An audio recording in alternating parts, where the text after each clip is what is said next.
Fala galera, um prazer tê-los aqui para mais um vídeo do Professor Jubilu e já vamos começar esse processo pedagógico falando desse lindo animal aqui que é o tatu-bola, o menor tatu brasileiro e só é encontrado aqui no nosso país. A principal característica desse animal é justamente a sua capacidade de dobrar a carapaça para se proteger e aí ele fica com o formato de uma bola, o que lhe dá o característico nome de tatu-bola. Infelizmente, várias pessoas aqui da Caatinga gostam de caçá-lo, porque apreciam a carne deste animal que está seriamente ameaçado de desaparecer. A ameaça é tanta que eu nem consegui encontrar um tatu-bola aqui. Estou usando uma réplica. O tatu-bola é apenas um dos vários animais que iremos falar agora aqui da Caatinga. Por isso, bota o sangue nesse olho, porque agora tem um pouco mais de Caatinga pra você.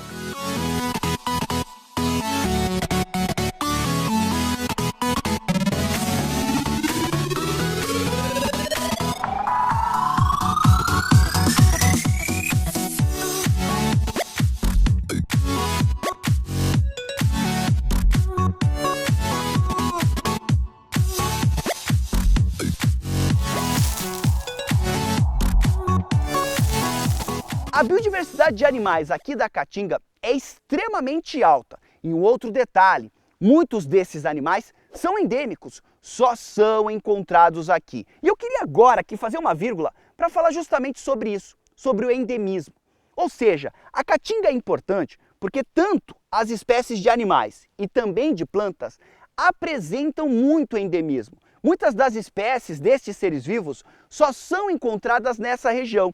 E daí a importância da preservação da Caatinga.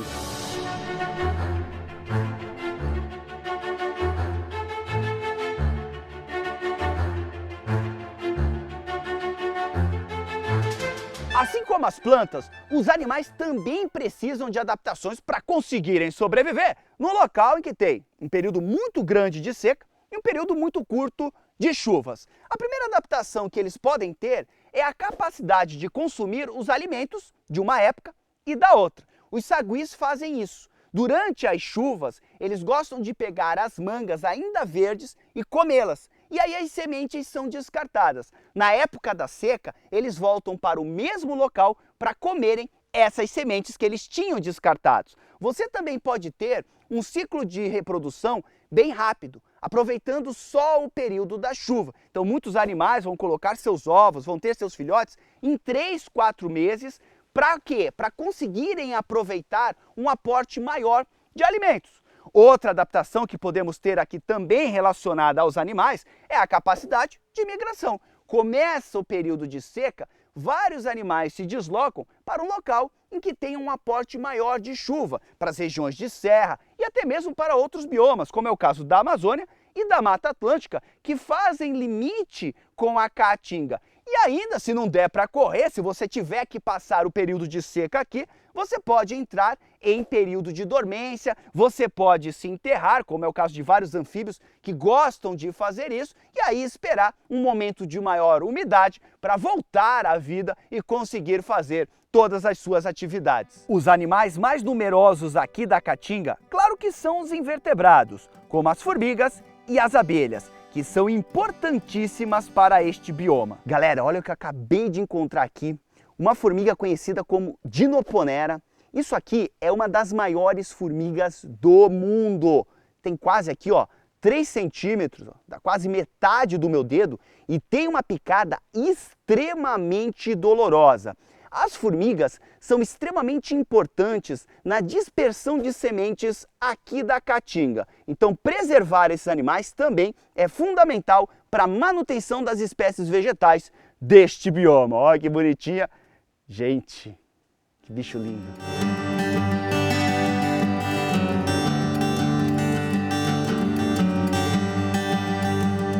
Olha só que maravilhoso que eu acabei de encontrar. Uma colmeia no tronco dessa mangueira. Então, ó, se eu pegar e botar meu ouvido aqui, eu escuto um zumbido bem alto. Nossa, muito legal. Nossa, Jubão, você vai morrer. Você está do lado de uma colmeia. Não, porque Estas abelhas aqui, que são conhecidas como abelhas canudo, elas não possuem ferrão. então eu estou relativamente seguro ao lado delas. Essas abelhas, elas são extremamente importantes, assim como todas as espécies de abelhas aqui da Caatinga, pois ajudam na polinização das plantas. Só que tem um problema. Elas produzem um tipo de mel com propriedades antibactericidas. São antibióticos naturais. Só que as pessoas sabem disso, elas vêm aqui, arrebentam o tronco dessas árvores e pegam mel. E por conta disso, a população de abelhas da Caatinga está diminuindo. E claro que quem vai sofrer com isso são as plantas, que sem as abelhas ficam impossibilitadas de conseguirem se reproduzir, gerar sementes e produzirem novas plantas. O fim das abelhas significa o fim de várias espécies de plantas aqui da Caatinga. Deixa eu sair daqui que elas começaram a ficar agitadas e eu vou morrer.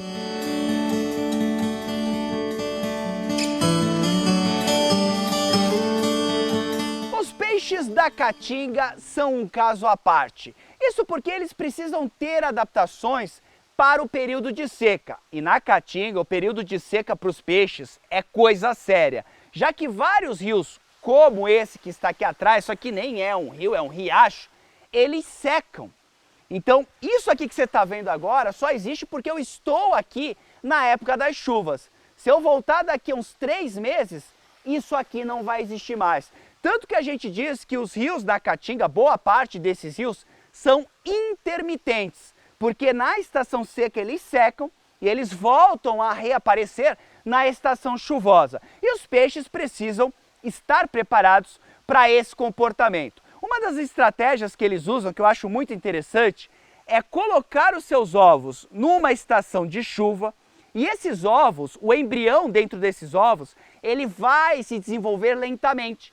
E muitas vezes os ovos só vão eclodir 1 ano e meio, 2 anos depois da postura. São ovos extremamente resistentes, só encontrados nos peixes da Caatinga. Vale salientar que é no bioma Caatinga que encontramos um dos principais rios brasileiros, o Rio São Francisco, ou Velho Chico para os íntimos. Agora, em termos de adaptação para o período de seca, os anfíbios também não ficam para trás não, Como você sabe, esses anfíbios eles possuem a pele fina e precisam de ambientes úmidos como esse aqui para conseguirem sobreviver. E aí eu te pergunto, como será que os anfíbios da Caatinga, e tem bastante anfíbio aqui, conseguem sobreviver quando esses corpos hídricos desaparecem? Por muitos anos os cientistas tentaram descobrir e depois eles viram que os anfíbios da Caatinga se enterram. E não é só isso, eles podem se enterrar até 2 metros de profundidade. E além disso, eles entram no estágio de estivação, que é quase que uma espécie de dormência. E ficam ali durante todo o período seco. Quando a umidade da Caatinga começa a retornar com as chuvas, os anfíbios também retornam à vida, vamos dizer assim, e voltam a se reproduzir, colocam os seus ovos e têm um ciclo de vida bem acelerado para conseguirem produzir os seus filhotes durante a curta estação de chuvas.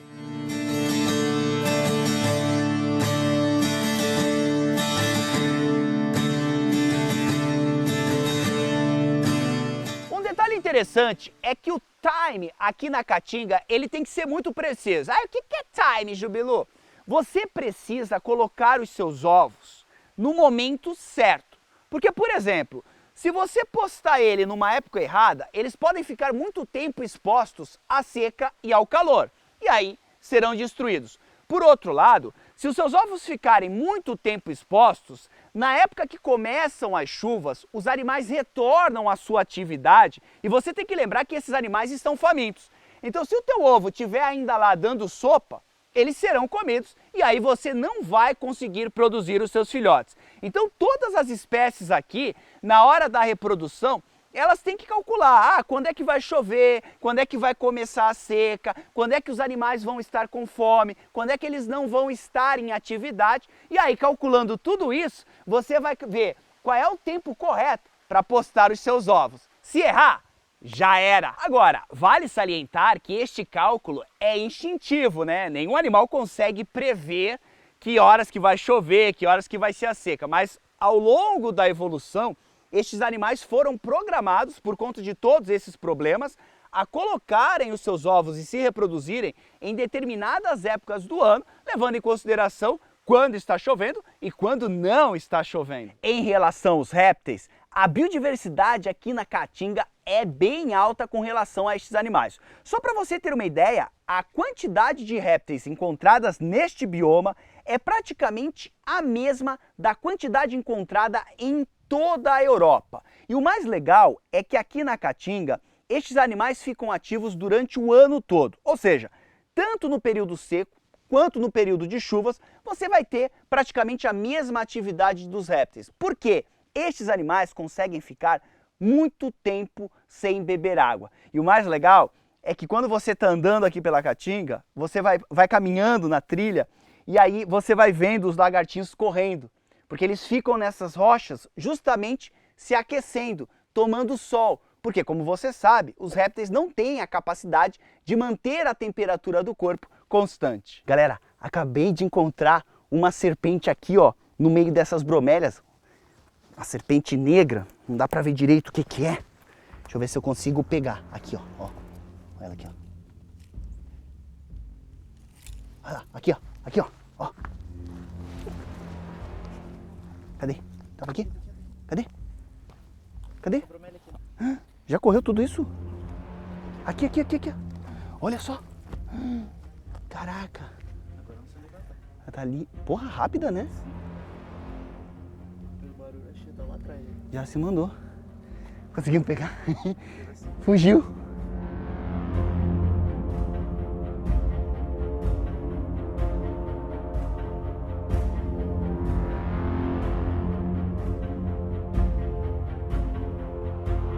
Agora, quando falamos sobre aves, aqui na Caatinga vamos encontrar cerca de 500 espécies. Não é uma biodiversidade tão alta assim. Porém, quando falamos de Caatinga, o mais importante é o endemismo. Dessas 500, cerca de 160 espécies só são encontradas neste bioma. E boa parte delas estão ameaçadas de extinção, por conta da perda de habitat, né? Cada vez tem menos caatinga para elas poderem sobreviver, e principalmente por conta da captura ilegal. Muitas dessas aves são capturadas para serem criadas em cativeiro. E por conta disso, em 2000, a Caatinga perdeu a ararinha azul. Ela foi extinta da natureza. E hoje está tendo um trabalho bem sério dos cientistas que estão tentando trazer ararinhas azuis de cativeiro para o ambiente natural. Uma tarefa muito complexa. Imagine você pegar uma ave que nasceu num zoológico e fazer com que ela consiga sobreviver aqui.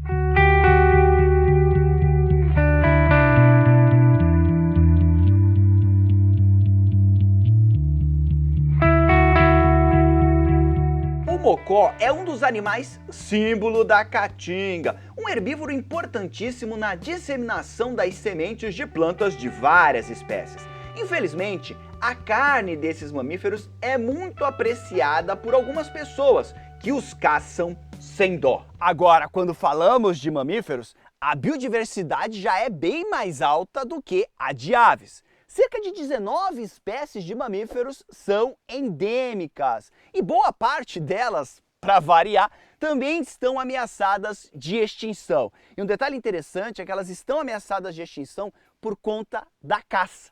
Porque culturalmente as pessoas que vivem aqui na Caatinga acham normal caçar animais. E muitas vezes é um comércio mesmo, não é assim, estou passando fome e preciso caçar. Não, existe um comércio ilegal de caça rolando no bioma Caatinga. Agora, o outro motivo para reduzir a população de mamíferos e colocá-los em risco de extinção é também a perda de habitat. Menos caatinga, menos lugar para conseguir alimento. E as espécies mais ameaçadas são os predadores topo de cadeia, como a onça pintada, a onça parda, a jaguatirica. Estes animais precisam de grandes espaços para conseguirem alimento. Como a caatinga está cada vez menor, menor também a quantidade de alimentos e a população desses predadores começa a diminuir até chegar à extinção. Aqui na Serra das Almas ainda é possível encontrar a onça parda.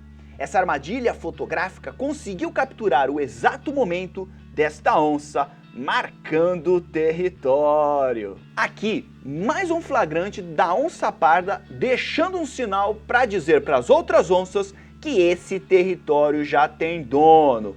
Pena que ver esse tipo de coisa está cada vez mais raro. Vale salientar que a extinção de uma espécie desequilibra todo o bioma, já que essas espécies de alguma forma estão conectadas pelas relações alimentares aqui na Caatinga.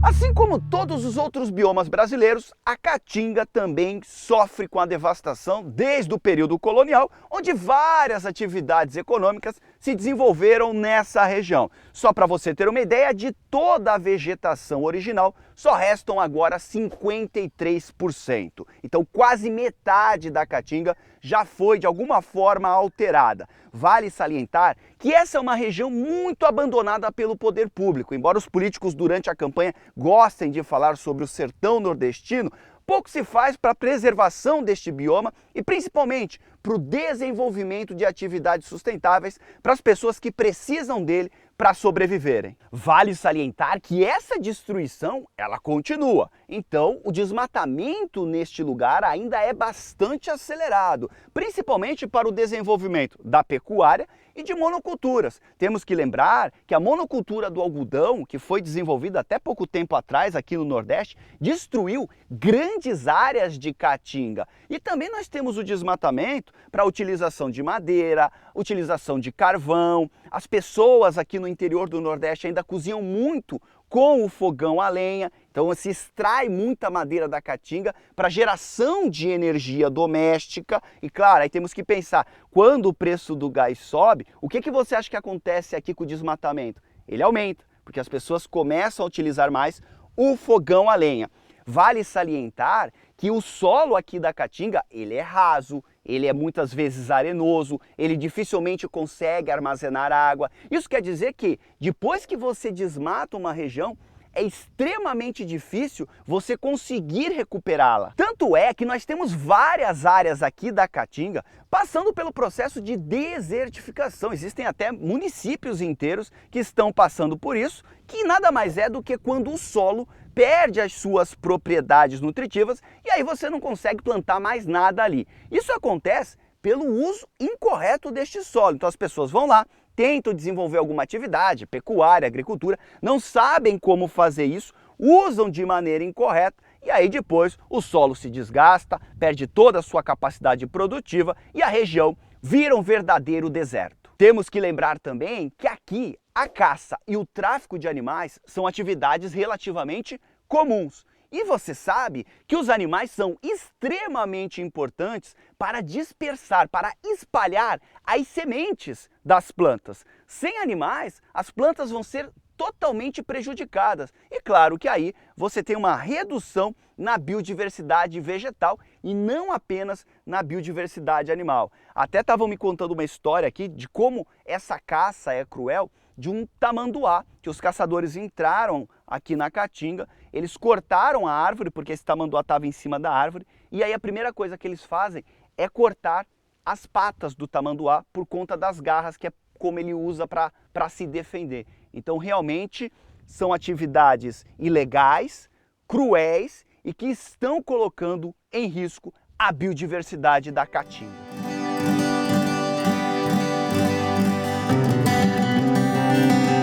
Vale lembrar que as pessoas que vivem aqui nesta região gostam de usar muito fogo para limpar o terreno e claro que isso é perigoso. Imagine você tentar queimar algo num período em que a vegetação está seca. Esse fogo pode se espalhar e pode destruir grandes áreas de vegetação. O fogo também emite dióxido de carbono na atmosfera, um dos principais contribuintes para as mudanças climáticas, que já estão atuando aqui na Caatinga, que acabou de passar por uma das piores secas da sua história. Quase 5 anos aí com pouquíssimas chuvas e que foi ocasionado por essas mudanças climáticas. Claro, a partir do momento em que o clima muda, você tem aí um aumento no período de seca e uma diminuição no período chuvoso. E você viu na nossa série sobre a Caatinga que as espécies que vivem aqui estão adaptadas a um certo período de seca e depois um período de chuva. Se isso muda alguns meses, já vai prejudicar toda a biodiversidade da região. E temos que lembrar também que aqui é o semiárido mais povoado do planeta. Quase 20 milhões de pessoas chamam a Caatinga de lar. Pessoas muitas vezes que estão em situação de extrema pobreza e vão sim utilizar recursos da natureza para conseguirem sobreviver. Vão desmatar, vão querer lenha, vão caçar. E aí, claro que a gente precisa de um olhar mais carinhoso para cá do poder público para desenvolver o local para que as pessoas consigam sobreviver sem precisar extrair recursos da Caatinga. E para quem diz que ali é pobre por causa do clima que é seco, isso é uma grande mentira. Nós temos regiões muito mais secas do que a Caatinga, como é o caso da Califórnia, nos Estados Unidos, e que são uma das regiões mais ricas do planeta. Por quê? Lá tem investimento, lá tem carinho, lá tem um olhar do poder público para permitir que a região possa prosperar, mesmo com um clima adverso.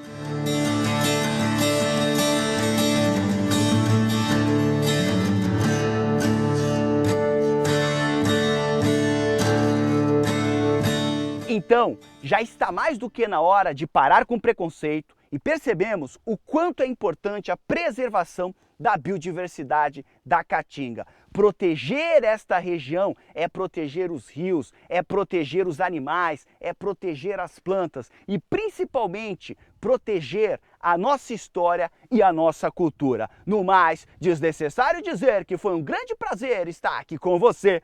Um grande abraço. Tchau!